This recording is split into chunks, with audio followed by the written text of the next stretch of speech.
estado hablando al final de la última clase sobre sobre la glándula suprarrenal, ¿sí?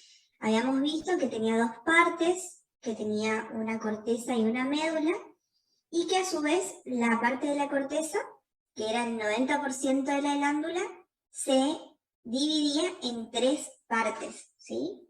O tres zonas. Teníamos la zona reticulada, que secretaba andrógenos. Después teníamos la zona fascicular, que secretaba glucocorticoides. Y por Profe, último, ¿sí? ¿usted está escribiendo algo? No, todavía nada. Estamos haciendo un resumen de lo que vimos la última clase. Bueno. No, porque si está escribiendo por ahí no se veía nada. Está bien. Bien, y después la zona glomerular, que secretaba mineralocorticoides. Y en la médula se secretaba adrenalina y noradrenalina, ¿ok? Entonces, habíamos quedado con eso y habíamos dicho que en la clase de hoy íbamos a ver cuál era la función de cada una de estas hormonas secretadas por la glándula suprarrenal. Así que vamos a enganchar con eso en la clase de hoy.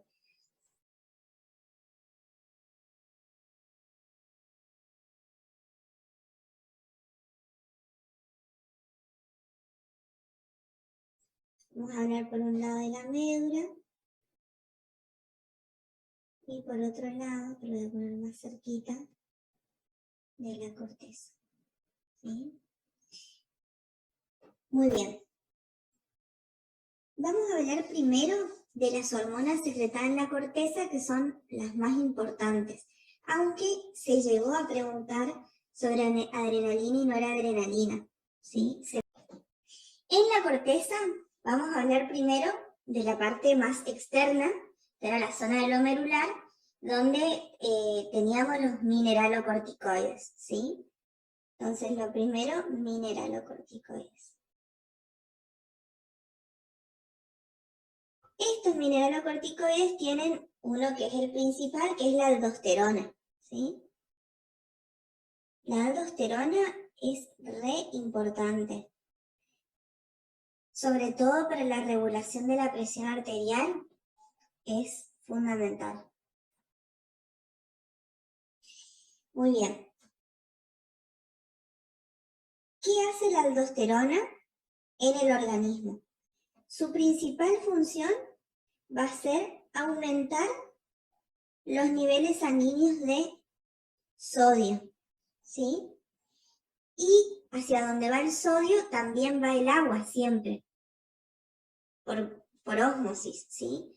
Entonces también va a aumentar el agua a nivel sanguíneo, ¿sí? Y siempre que aumenta el sodio, va a disminuir el potasio, ¿sí? Por las bombas sodio-potasio. Entra el sodio, sale el agua. Perdón, entra el sodio, sale el potasio. Entra el sodio, entra el agua también. Entonces, en esto se va a basar la aldosterona, en esta función. Aumentar los niveles sanguíneos de sodio y agua y disminuir los niveles de potasio. Y de esa manera se regula el medio interno sanguíneo y por ende la presión arterial también, ¿sí? Esto tiene una gran influencia entonces sobre la TEA, lo voy a poner así, ¿sí? Ahora, ¿cómo se regula esta sustancia? ¿Cómo sabe cuándo secretar más y cuándo secretar menos, ¿sí? Lo que va a activar, vamos a poner acá como control de secreción,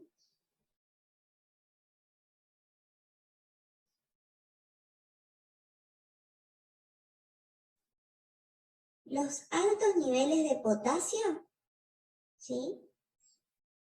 Y también, como en segundo lugar, la angiotensina 2, que es fundamental,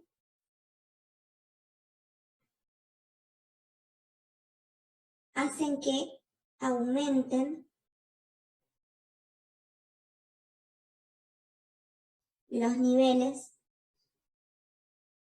de aldosterona. ¿Sí? La angiotensina 2, a través de un sistema llamado sistema renina-angiotensina aldosterona. ¿Sí? Que es el sistema que regula justamente el sodio y el agua en el organismo y así la tensión arterial. ¿Sí? Entonces, cuando tenemos angiotensina 2, que a través del proceso del sistema renina-angiotensina-aldosterona se forma la angiotensina 2, esta angiotensina 2 hace que aumenten los niveles de aldosterona y también los niveles altos de potasio. ¿Sí?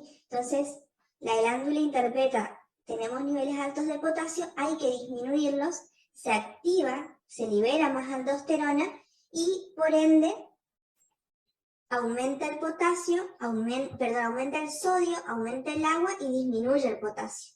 ¿Sí? Muy bien, eso entonces en cuanto a los mineralocorticoides, especialmente la aldosterona, que es el principal mineralocorticoide. ¿Sí? Vamos ahora a los glucocorticoides.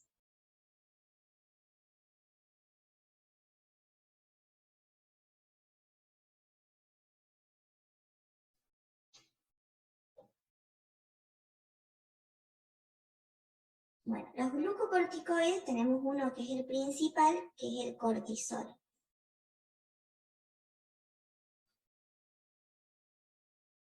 ¿Sí? ¿Dónde se liberaba?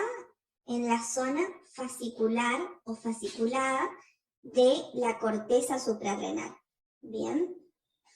¿Cuál es la función de los corticoides y especialmente el cortisol? Yo les dije, son antiinflamatorios por excelencia. ¿Sí? Siempre disminuyen la inflamación. Por ende, necesitan deprimir el sistema inmune. ¿Sí? Son antiinflamatorios. Por eso es que, por ejemplo, ustedes tienen una reacción alérgica y se ponen una dexametasona. ¿Sí? Porque es un antiinflamatorio. Los corticoides, fármacos corticoides, son una imitación de los corticoides que tenemos en nuestro propio organismo. ¿Sí? Yo les había nombrado en la clase pasada betametasona, dexametasona, hidrocortisona o el budesonide, que es un corticoide inhalado que se usa para el asma. Muy bien.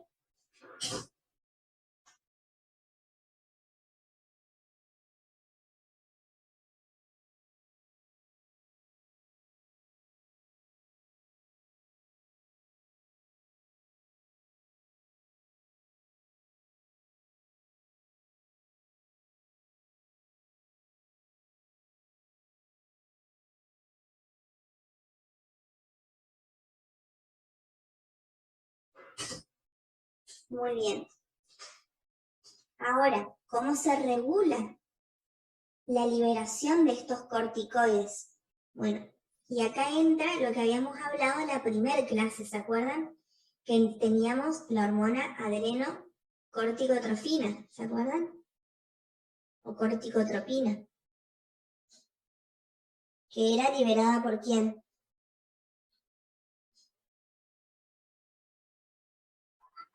¿No en la hipófisis? Exactamente, de la adenohipófisis.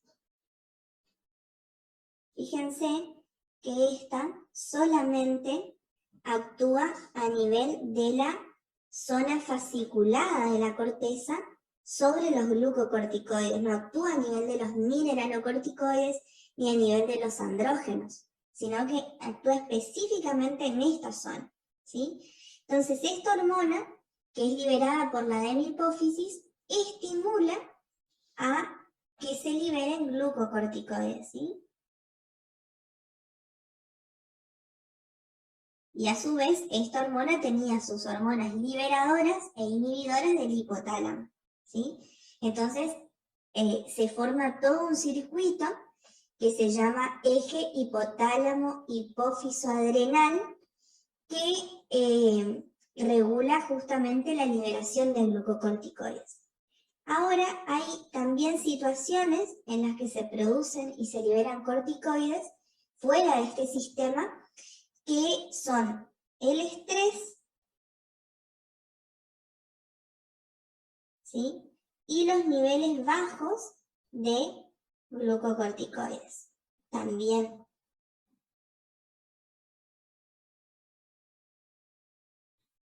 aumentan la liberación de corticoides, ¿sí? Es por eso que más adelante se fue comprobando que el estrés disminuía el sistema inmunológico. ¿Entienden cómo es el mecanismo? Obviamente hay una explicación mucho más extensa sobre cómo el estrés disminuye el sistema inmune y por ende nos bajan las defensas y se manifiestan enfermedades que por ahí estaban ocultas o que estaban controladas, ¿sí? Una de esas patologías es el herpes, por ejemplo.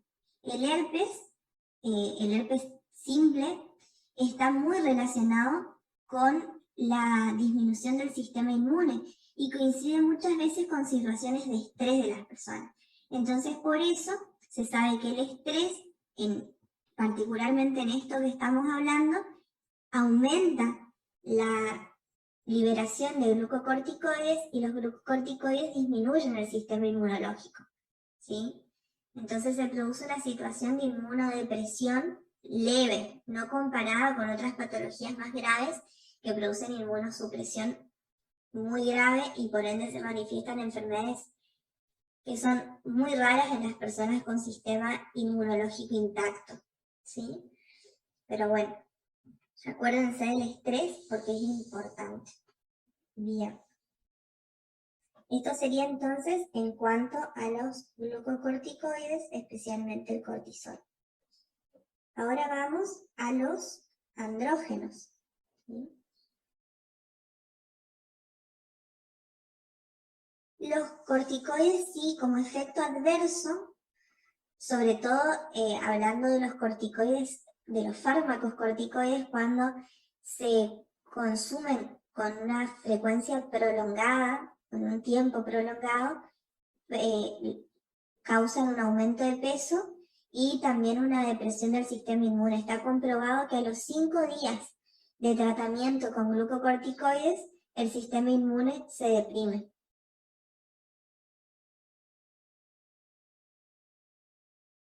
Muy bien. Bueno, vamos entonces ahora a los andrógenos, ¿sí?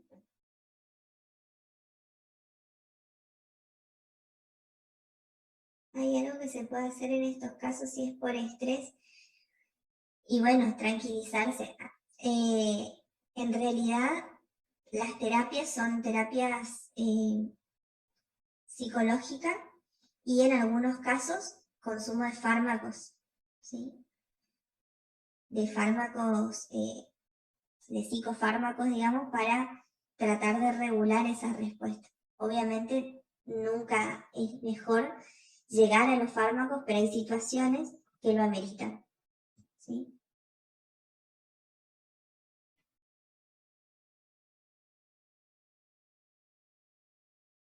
Bueno, los andrógenos son liberados en la zona reticular, ¿sí? Y el andrógeno principal es uno con nombre bien raro, que es dehidropiandrosterona, ¿sí?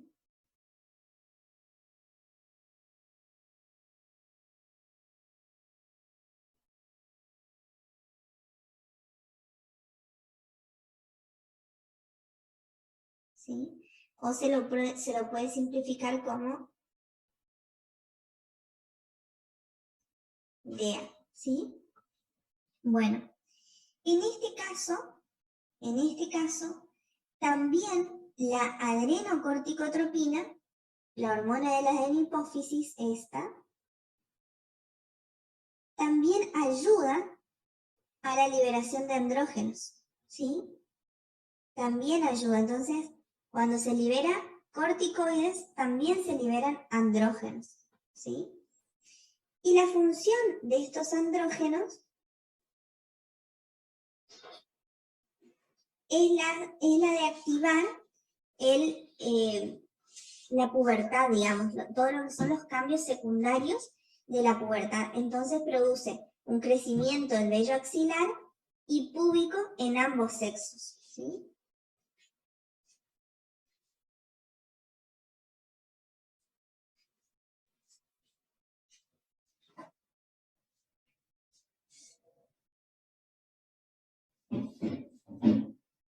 Hay situaciones en las que puede haber un exceso de andrógenos, por ejemplo en una mujer, y eso produce que esa mujer tenga ciertas características masculinas. Por ejemplo, un aumento del vello, por ejemplo, la voz más grave, ¿sí? Entonces, eso es importante detectarlo a la hora de un examen físico, por ejemplo. Bueno. Y con esto finalizamos lo que son las hormonas de la corteza suprarrenal. Ahora vamos a ir a las hormonas que son secretadas por la médula, ¿sí? Habíamos dicho que a nivel de la médula teníamos liberación de adrenalina y de noradrenalina y también una pequeña cantidad de dopamina, que en algunas bibliografías ni siquiera la nombra, pero la verdad que puede haber una pequeña liberación de dopamina también.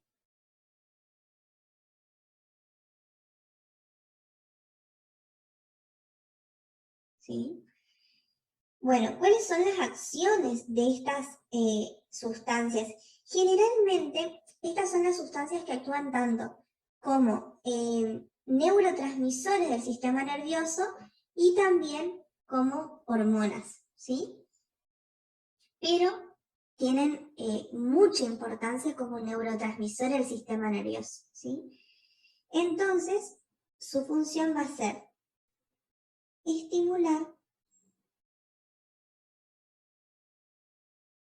al sistema simpático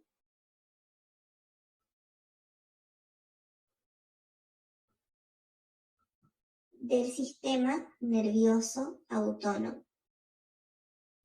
durante el estrés. En resumen, les comento esto.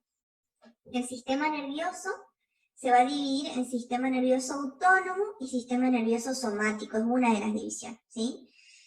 El sistema nervioso somático son todos los movimientos pensados, ¿sí? En cambio, el sistema nervioso autónomo es todo lo que el organismo, lo que el sistema nervioso hace sin que requiera de nuestra conciencia, ¿sí? Por ejemplo, los latidos del corazón, la dilatación de las pupilas, los movimientos gastrointestinales, ¿sí? Todo eso es manejado por el sistema nervioso autónomo. Entonces, a su vez, el sistema nervioso autónomo se divide en sistema nervioso simpático y sistema nervioso parasimpático. El sistema nervioso parasimpático es el que se va a encargar de todo lo que es el reposo y la digestión, ¿sí? Reposo y digestión. Y el sistema nervioso simpático se lo conoce también como sistema de lucha y huida. Es el que se activa en situaciones de estrés, ¿sí? Por eso dicen a veces, vos necesitas adrenalina o te gusta la adrenalina. Justamente porque la adrenalina es una de las sustancias que estimula el sistema nervioso simpático, ¿sí? Cuando se activa, por ejemplo, en un robo, por ejemplo, imagínense que les entran a robar, el sistema simpático se dispara y siempre toma una de las dos decisiones, o lucha o huye, ¿sí? Pero para las dos situaciones tiene que estar activado el sistema simpático. Por ejemplo, durante una maratón, durante cualquier actividad deportiva, está activado el sistema simpático, ¿sí? Por eso se habla de adrenalina. Pero también la noradrenalina activa el sistema simpático. Son hormonas que actúan en conjunto. y que también se usan como drogas, o sea, como fármacos. Tenemos adrenalina y tenemos noradrenalina, ¿sí? Que también se llaman, el otro nombre con el que se los conoce y que generalmente lo van a ver en un hospital o lo que sea, que es epinefrina, es la adrenalina, y norepinefrina, la noradrenalina. Por ejemplo, en la resucitación se usa mucha norepinefrina, ¿sí? Para mantener la frecuencia cardíaca y la tensión arterial, ¿sí? Aumentan la presión arterial y la frecuencia cardíaca. Muy bien, entonces esa es su función. Ahora, ¿cómo se regulan? ¿Sí? Vamos a ver que acá van a intervenir las neuronas. Y esto es muy difícil de explicarlo porque ustedes todavía no vieron sistema nervioso. Pero básicamente el sistema nervioso tiene una célula, que es la célula principal del sistema nervioso, que es la neurona, ¿sí? La neurona tiene más o menos esta forma, ¿sí? Estas son sus dendritas y este es su axón. Lo que hacen las neuronas es conectarse una con otra para transmitir el impulso nervioso, ¿sí? Y esto lo hacen a lo largo de todo el cuerpo, ¿sí? Se van conectando axones con dendritas formando un sistema de conducción nerviosa, ¿sí? Entonces, estas neuronas, tenemos neuronas que son preganglionares y postganglionares, ¿sí? Que un ganglio es una parte, vamos a poner, este es un ganglio, ¿sí? Del sistema nervioso, que dentro de sí tiene muchas neuronas, ¿sí? Pero son como puntos, ¿cómo les podría decir? Como peajes, ¿sí? Entonces, tenemos neuronas preganglionares, que serían estas, que llegan al ganglio, y después tenemos neuronas postganglionares, que son las que están después del ganglio, ¿sí?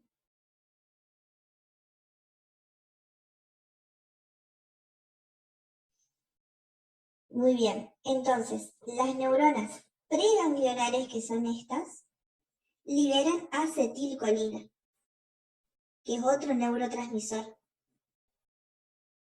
acetilcolina. Esto llega al ganglio y de acá se libera adrenalina o noradrenalina.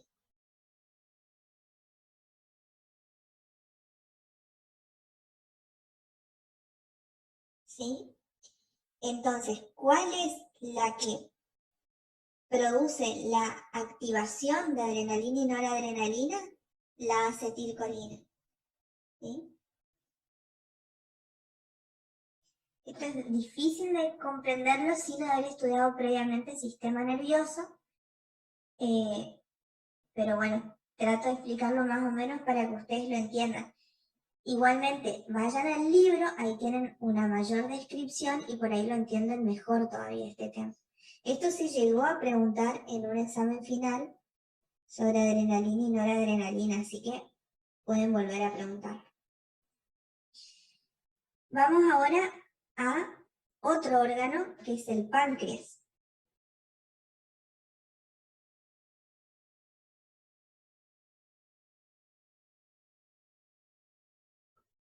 ¿Cómo vamos hasta acá?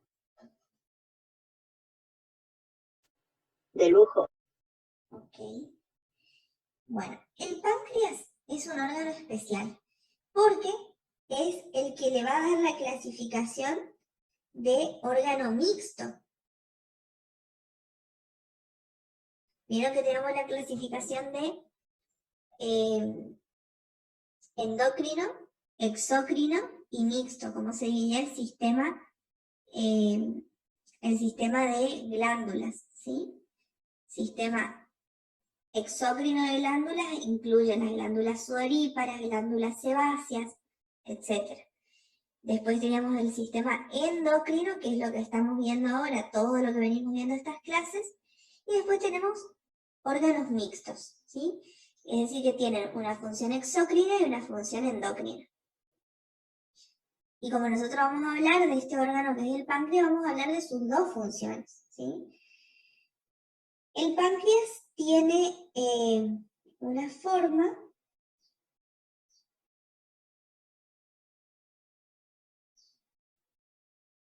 algo así, ¿sí? Que va a estar formado por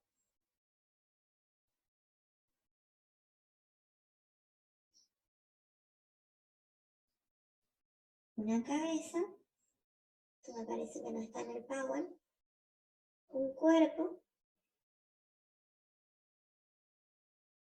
y una cola.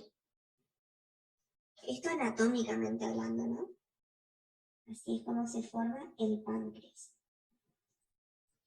A su vez, ¿dónde va a estar ubicado el páncreas? La cabeza va a coincidir con el duodeno.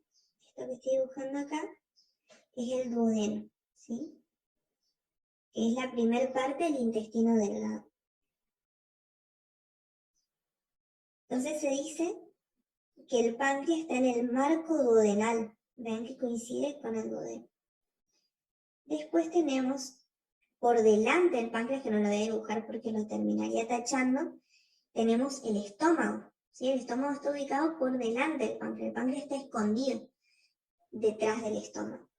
Y a su vez, el páncreas tiene un sistema de conductos, que lo voy a dibujar con otro color, que se llama conducto principal pancreático, ¿sí? O conducto pancreático principal.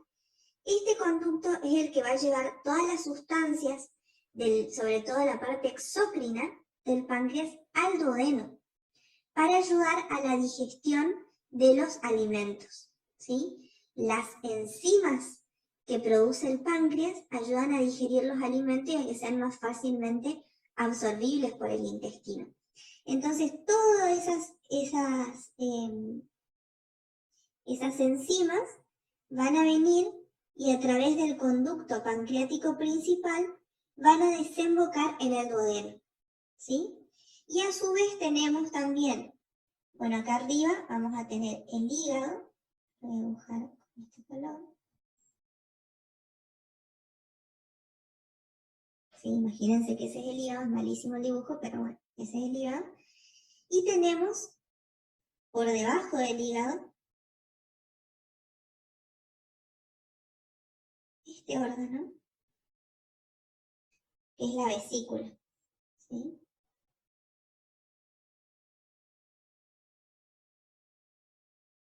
La vesícula es un almacenamiento de la bilis que se forma en el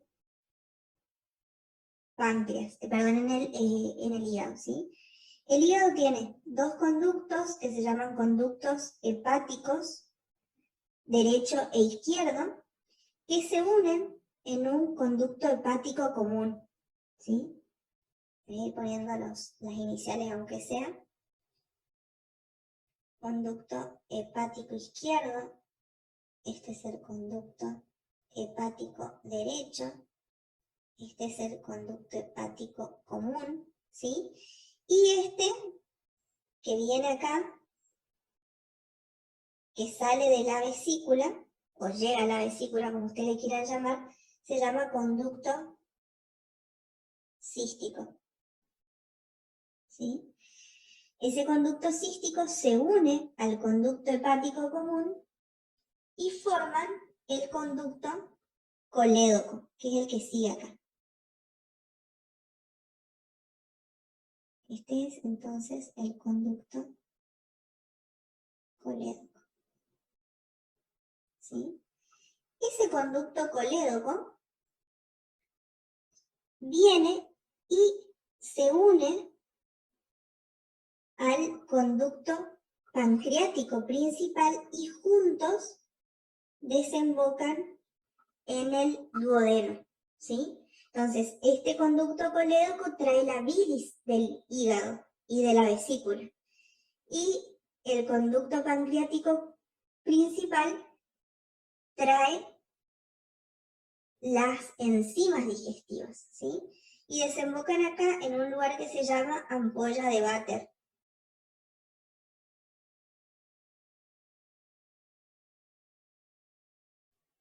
Creo que es con doblete, no estoy segura, no es con doblete. Ampolla de Vater, así nomás, ¿sí?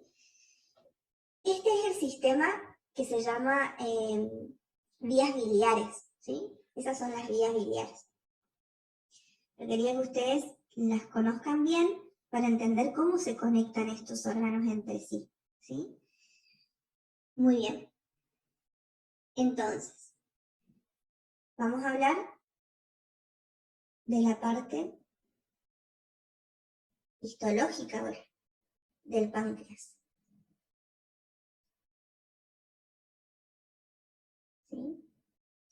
Histológicamente, el páncreas en un 99% del órgano está formado por acinos, que se llaman acinos pancreáticos, ¿sí?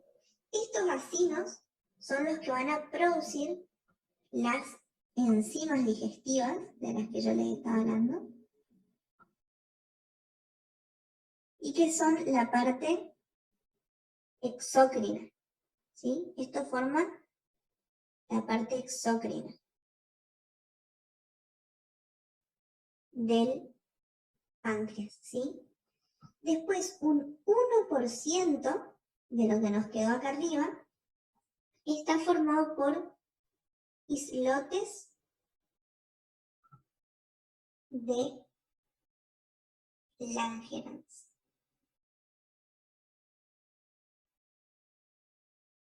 O también llamado islotes pancreáticos. Entonces, como les decía, el 1% del páncreas histológicamente corresponde a los islotes de Langerhans o islotes pancreáticos, ¿sí? Estos islotes se llaman así porque no es una sola célula, sino que están conformados por varias células, ¿sí? Entonces, ustedes pueden ver después en el Power también la imagen, pero van a ver que tienen así,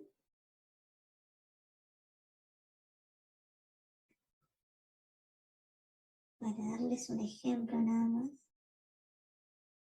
Estos serían los acinos, ¿sí? Y entre los acinos, esperen que termine mi obra de arte. Entre los acinos tenemos el islote. Y el islote está conformado por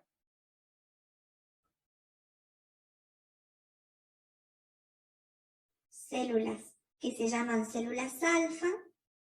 Después tenemos células beta. Tenemos células delta.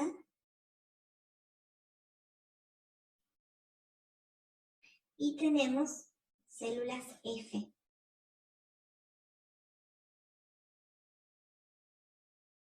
Esas son menos, ¿sí? Y todas esas células, alfa, beta, delta y F, conforman el islote, ¿sí? Muy bien. Ahora, las células alfa, voy a poner acá, son el 17% del islote, ¿sí? Y son las que secretan glucagón. Después tenemos las células beta, son el 70% del islote y secretan insulina. Las células delta son el 7% del islote y secretan somatostatina.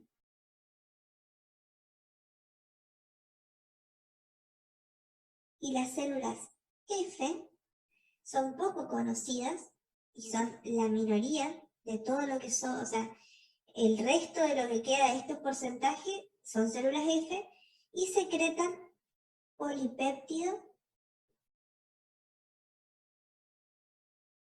pancreático. En algunas bibliografías, las células F ni aparecen, ¿sí? Pero en el tórtora sí. Entonces son estas 4. Glucagón, insulina, somatostatina y polipéptido pancreático, ¿sí? Entonces ahora lo que vamos a hacer, voy a traer esto por acá, y vamos a ver cómo se regulan y qué función cumplen estas diferentes sustancias, ¿sí? Vamos a empezar hablando del glucagón.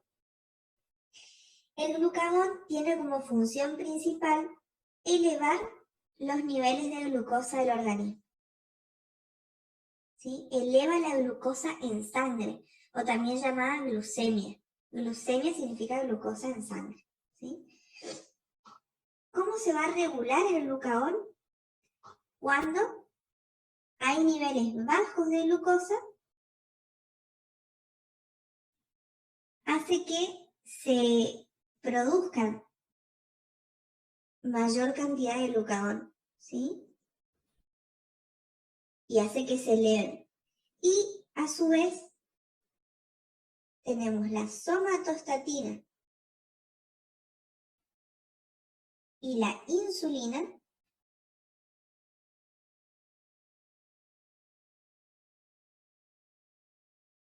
que inhiben, ¿sí? Que inhiben al glucagón y por ende no permiten que el glucagón aumente los niveles de glucosa, ¿sí? Pero acuérdense principalmente de esto. El glucagón eleva los niveles de glucosa en sangre, ¿sí?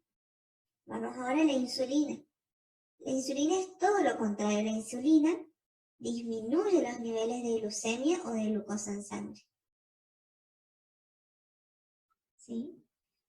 Los disminuye. Entonces lo contrario del glucagón, ¿sí? Y esta es la más importante. Fíjense que cubre el 70% de los islotes. Es la hormona que más se va a producir la insulina. Y es muy importante su regulación, ¿sí? ¿Cómo se va a regular? Bueno, cuando hay niveles altos de glucosa, se va a activar la insulina, ¿sí? Y la somatostatina la inhibe, ¿sí? Al igual que lo hace con el glucagón, fíjense.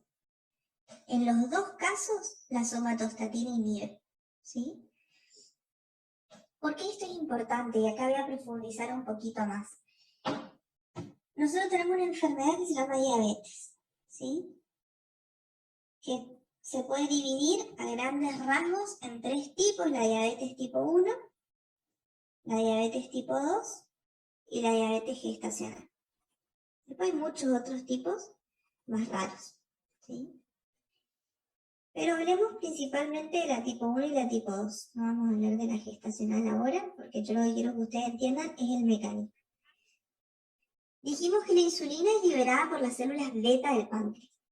En la diabetes tipo 1, lo que sucede es que es una enfermedad autoinmune en la cual, desde el nacimiento ya, las células beta del páncreas se destruyen. Poco a poco se van destruyendo hasta que no queda ninguna célula beta. Por ende, las personas que tienen diabetes tipo 1 van a necesitar de insulina desde chiquitos porque no tienen células beta. Entonces, su cuerpo no produce insulina y esa insulina tiene que ser administrada de forma exógena, ¿sí? Porque si no hay insulina, aumentan los niveles de glucosa en la sangre y cuando aumentan los niveles de glucosa en la sangre por encima de los valores normales, se producen muchísimas alteraciones y se empiezan a dañar los órganos, ¿sí? Entonces, en la diabetes tipo 1, las células beta se destruyen y por ende necesitan de insulina exógena. En la diabetes tipo 2, que es la que mayormente tienen las personas, la que más se produce, si bien tiene una alta predisposición genética, tiene mucho que ver los hábitos de la persona, ¿sí? Por ejemplo, una alimentación rica en grasa, la falta de actividad física, el sedentarismo, ¿sí? El consumo de tabaco, todo eso hace que se despierte esos genes que producen la diabetes tipo 2. Generalmente las personas que tienen diabetes tipo 2 tienen sobrepeso o son obesas, ¿sí? En la diabetes tipo 1 no, la persona es delgada generalmente, ¿sí? Generalmente se manifiesta en niños, es donde más se ve cuando aparece la diabetes tipo 1 porque es donde las células betas se terminan de destruir. En cambio, las personas con diabetes tipo 2 no, son personas generalmente obesas o con sobrepeso, que no hacen actividad física, que no se alimentan correctamente. Bueno, ¿qué pasa en la diabetes tipo 2? Se produce algo que se conoce como resistencia a la insulina, ¿sí? A nuestra hormona principal. ¿Quiénes se vuelven resistentes a la insulina? Los órganos, principalmente el músculo, el hígado, el tejido graso.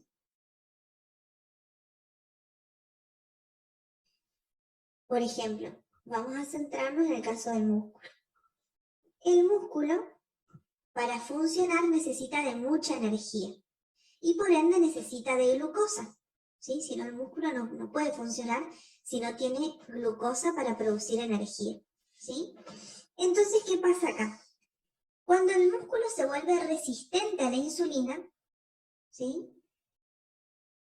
Vamos a poner acá un dibujo de un músculo esquelético, ¿no? ¿Sí? Ese es el músculo esquelético. En su célula tiene receptores de insulina. ¿Sí? Voy a explicar así a grandes rasgos, ¿no? ¿Sí?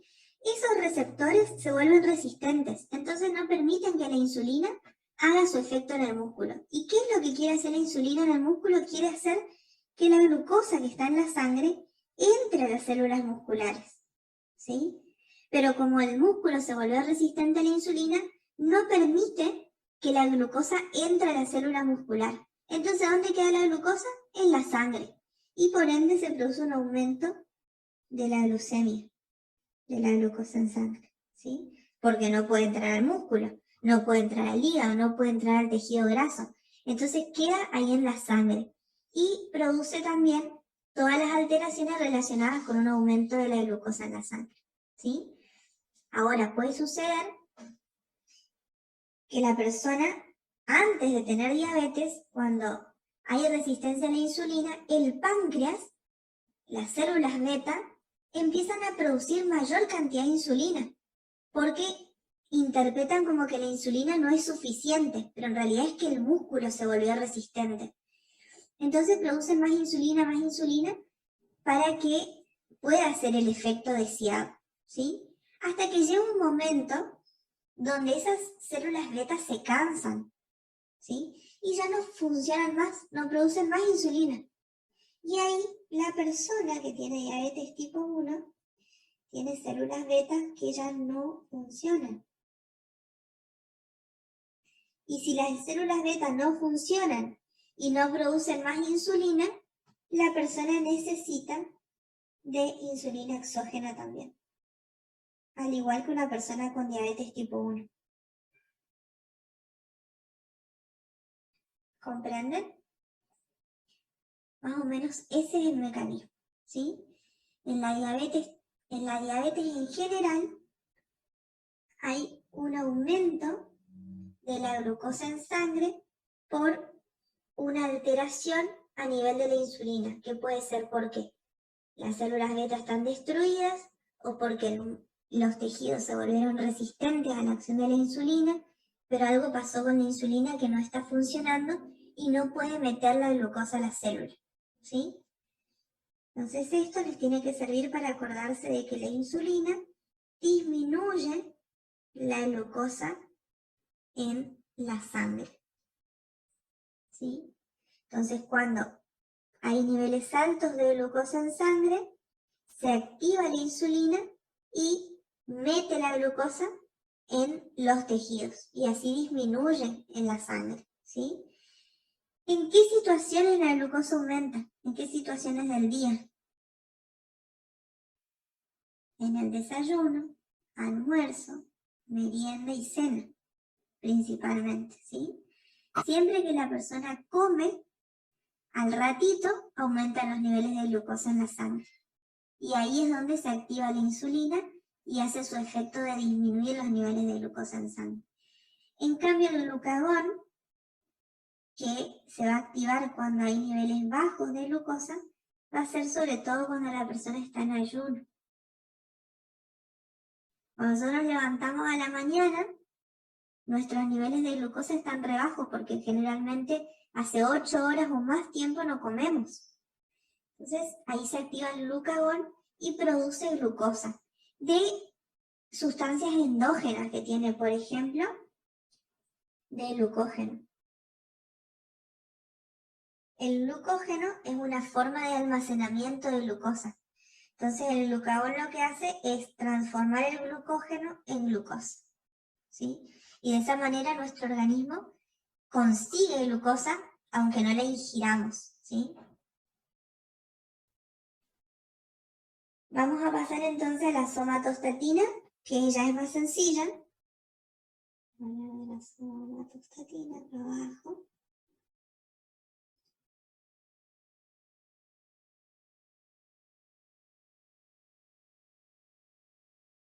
La función de la somatostatina es muy simple, ya la nombramos. Inhibir al glucagón y a la insulina. Esa es su función principal. ¿Y cuándo se va a activar?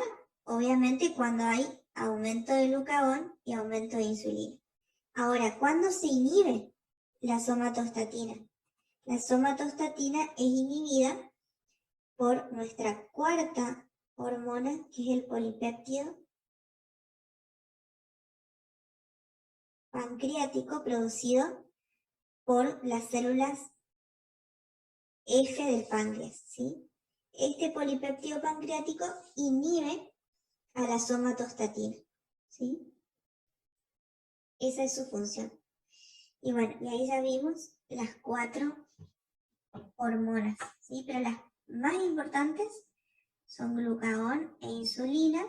Y bueno, en tercer lugar quedaría la somatostatina. El polipéptido pancreático no creo que les pregunte. ¿Preguntas hasta acá?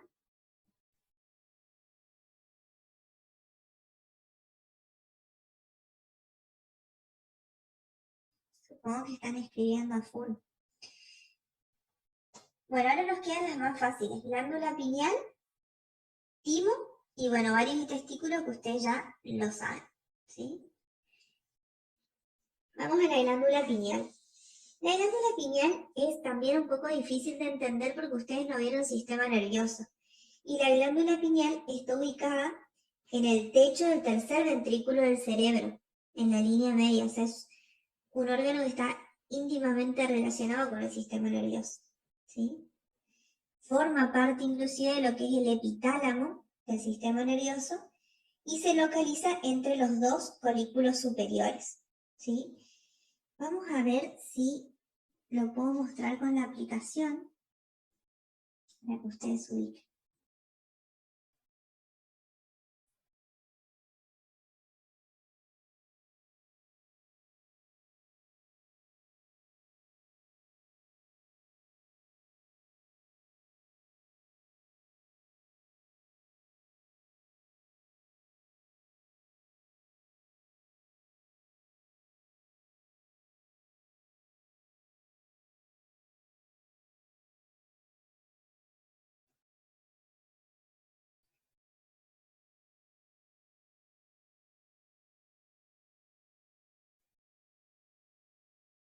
Miren.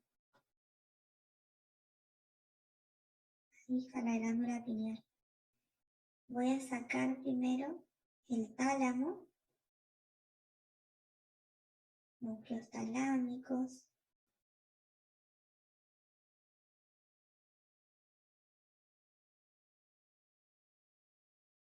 Ahí está el tercer ventrículo.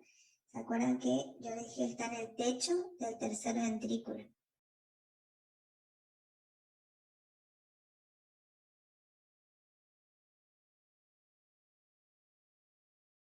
¿Dónde se me fue?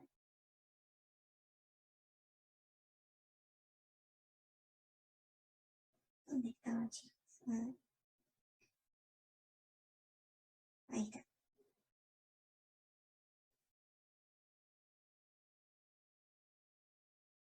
Es una cosa muy chiquitita. Esto está recontra reaumentado de tamaño. Ahí se la ve, ¿ven? Esa es la glándula pineal. Fíjense. También llamada cuerpo pineal, epífisis cerebral o epífisis, es un pequeño cuerpo de color gris rojizo ubicado en el epitálamo del diencéfalo. La glándula pineal segrega melatonina a diferentes niveles durante el día y la noche. Esa es su función, ¿sí? Se cree que estas secreciones contribuyen a los ciclos de vigilia y sueño, al ciclo circadiano. Es decir, que cuando es de noche se secreta mayor cantidad de melatonina y esa melatonina influye en que tengamos sueño y querramos dormir a la noche, ¿sí? La glándula pineal tiene unos 8 milímetros de longitud, está adherida al techo del tercer ventrículo cerca de su unión con el cerebro medio y se ubica en la depresión que hay entre los colículos superiores, ¿sí? Ahí en el apunte ustedes tienen un poquito más resumida, pero dice exactamente lo mismo. Está formada por folículos recubiertos de epitelio y envuelta en tejido conectivo. Estos folículos contienen material compuesto de fosfato, carbonato de calcio, fosfato de magnesio y amoníaco, lo que los hace un punto de referencia útil para los técnicos radiólogos, ¿sí? Al tener esas sustancias se va a ver de color más blanco, ¿sí? En una tomografía, por ejemplo. La melatonina segregada por la glándula pineal contribuye a la regulación del ciclo diurno. Los núcleos supraquiasmáticos del hipotálamo a menudo se denominan relojes biológicos porque reciben señales de la retina y regulan la liberación de melatonina de la glándula pineal, ¿sí? Eso es entonces lo que hace la glándula pineal. La glándula pineal libera una hormona llamada melatonina. Esa hormona melatonina se cree, digo porque falta mucho estudio todavía, pero que está relacionada con los ritmos circadianos, es decir, con la vigilia y el sueño. Cuando disminuye la luz solar, la melatonina aumenta en sangre, ¿sí? Entonces por eso se la relacionó con los ritmos circadianos. Muy bien. Eso en cuanto a la melatonina. Ahora vamos a ver sobre el timo. Vamos a poner así, en realidad, y vamos a hacer que se agregue el timo.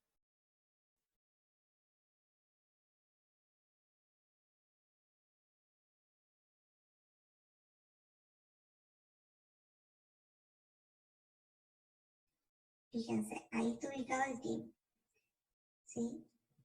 Está localizado detrás del esternón, entre los pulmones. Vamos a poner los pulmones.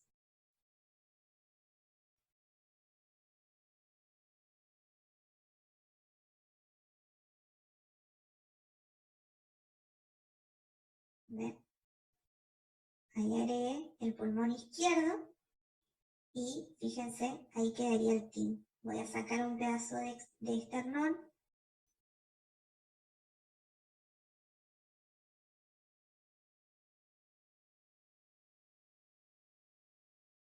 Y ahí podemos ver el timo.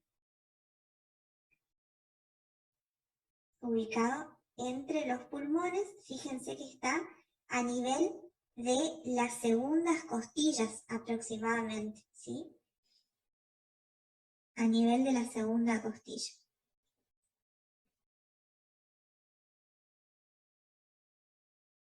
Muy bien. El timo, bueno, les leo lo que dice acá, el apunte ustedes tienen más corto también. Es un órgano del sistema linfático que trabaja en las defensas del cuerpo, ¿sí? Esa es la principal función con la que se lo relaciona el timo, con el sistema inmunológico, ¿sí? En el timo los linfocitos llamados células T, que se forman en la médula ósea roja, maduran y se especializan, ¿sí? Nosotros tenemos, ahora en segundo año vamos a ver, pero tenemos linfocitos que son un tipo de glóbulo blanco que se diferencian en varios tipos. Tenemos los linfocitos B, los linfocitos T. Todos los glóbulos blancos se van a generar en la médula ósea, ¿sí? Pero luego los linfocitos T específicamente, por eso se llaman T, van a viajar hasta el timo y en el timo van a madurar y se van a especializar, ¿sí? Por eso se llaman linfocitos T, porque se maduran en el timo. Ay, tengo la nariz tapada. Bien. El timo también produce hormonas que se cree que regulan el desarrollo de los linfocitos T o células T. El timo es más grande en los niños y adolescentes y está formado por dos lóbulos laterales que están ubicados parte en la caja torácica y parte en el cuello. ¿Sí? Ahí se puede ver un poco cómo está formado por dos lóbulos. Voy a sacar nomás el pulmón y vamos a poder ver ahí el timo. Bien. Siempre recuerden, en los niños y adolescentes el timo va a ser de mayor tamaño. Entonces va a ser, por ejemplo, en una radiografía de tórax, ustedes van a poder visualizar el timo. En cambio, en una persona adulta, la mayoría de las veces no se visualiza el timo, ¿sí? En su parte más grande, el timo tiene unos 5 centímetros de largo y 4 centímetros de ancho. Continúa creciendo hasta la pubertad y luego comienza a atrofiarse. Por eso es que en una radiografía de tórax de adulto nosotros no lo vemos, porque está atrofiado ya en las personas adultas. Fíjense, al momento del nacimiento pesa unos 15 gramos, en la pubertad llega a pesar 35 gramos, pero luego disminuye paulatinamente a 25 gramos a los 25 años, menos de 15 gramos a los 60 años y alrededor de 6 gramos a los 70 años, ¿sí? Dentro de las hormonas que produce el timo, tenemos la timosina, el factor humoral tímico, el factor tímico y la timopoyetina, y que, como les dije, aparentemente contribuyen a la maduración de los linfocitos T y también se cree que retardan el proceso de envejecimiento, ¿sí? Esa es una de las teorías acerca del timo, ¿ok?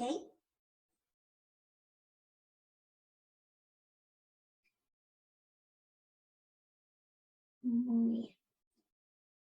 Bueno, nos queda ovario y testículo, que como les dije a ustedes, ya lo estudiaron en ciclo reproductor, en ciclo menstrual, sobre todo los ovarios. Vieron la función de la folículo estimulante y de la luteinizante y de los estrógenos y progesterona.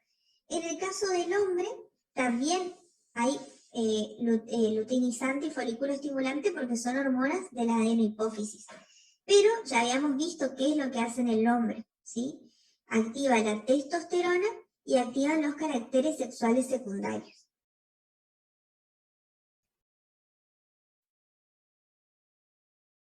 Y bueno, y eso es lo principal. Ustedes vayan y léanlo de nuevo. Lo pueden leer en el libro, lo pueden leer en el PowerPoint está resumido, en el libro lo van a tener un poco más extenso. Fíjense bien en los ovarios y los testículos cuáles son sus funciones. ¿Sí? Igualmente, ya les digo, es un repaso nomás de lo que ustedes ya vieron. Y al final de la clase, de la presentación que yo les pasé, habla de la homeostasis, que esto es un tema que ustedes ya lo vieron al principio. Lo que es homeostasis lo habrán visto en el curso de ingreso. Pero básicamente es la condición de equilibrio del medio interno gracias a la interacción continua de múltiples procesos de regulación corporal. La homeostasis es lo que mantiene, por ejemplo, que los niveles de todas las sustancias del organismo se mantengan dentro de rangos normales, ¿sí? ¿Cómo lo va a hacer? A través de dos mecanismos, uno que se llama retroalimentación positiva y otro que se llama retroalimentación negativa, o feedback positivo y feedback negativo, ¿sí? Entonces, mediante esos dos mecanismos, todas las sustancias corporales y, por ejemplo, la frecuencia cardíaca, la tensión arterial, la respiración, la oximetría de pulso, todo se mantiene dentro de valores normales. Cuando la homeostasis se pierde, la persona, o sea, todo el tiempo la homeostasis sale de sus valores normales, pero automáticamente a través de los mecanismos de retroalimentación vuelven a sus valores normales, de forma fisiológica. Pero hay veces que se despelota tanto el organismo que esa homeostasis se pierde, no se puede recuperar y la persona puede enfermarse o morir cuando la homeostasis se pierde, ¿sí? Por ejemplo, si el pH de la sangre se altera y los mecanismos de feedback no lo pueden compensar, la persona se puede morir, ¿sí? Porque la sangre tiene que estar en un pH entre 7.35 y 7.45 y nada más. Cuando se altera de eso, la persona enferma y si baja mucho, muy ácido o muy alcalino, la persona se muere. Ese es un ejemplo, ¿no? ¿Sí? De los muchos que tenemos. Entonces, siempre recuerden, la homeostasis del organismo se debe mantener. Y el sistema endocrino, a través de todas las glándulas que vimos recién, ayudan muchísimo al mantenimiento de la homeostasis, ¿sí? Porque son los productores de hormonas. Estas hormonas están en continuo movimiento a través de la sangre, produciendo los efectos que tienen que producir y regulando todo. Entonces, cuando alguna de estas glándulas endocrinas deja de funcionar, por ejemplo, las células beta del páncreas, o las tiroides, o la glándula suprarrenal, seguro hay una alteración y seguro la persona enferma o hasta puede morir por esa alteración. ¿Está claro? Bueno, eso es todo por hoy y también con esto finalizamos sistema endocrino.